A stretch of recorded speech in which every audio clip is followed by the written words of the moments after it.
এই যে দেখেন কিভাবে কার্টুনটা থাকবে, দেখেন এই যে কার্টুন থেকে এখন ফাটে ফাটে সবকিছু বের করতেছে, এরপরে এটারে পুরা ফিটিং করবো। এই যে বাংলাদেশে কেউ ফাটে দিয়েছিল ঠিক সেম কার্টুনটা এইভাবে থাকবো।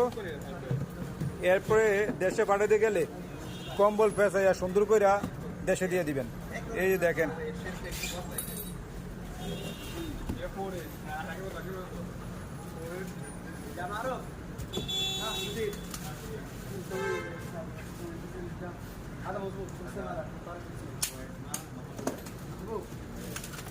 এই দেখছেন ফিটিং করতে কিন্তু একবার শর্টকাট।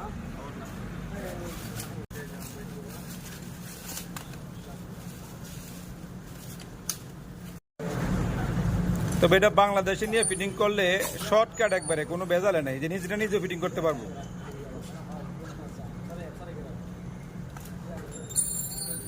এই যেটা উঁচা লম্বা গরম যায়।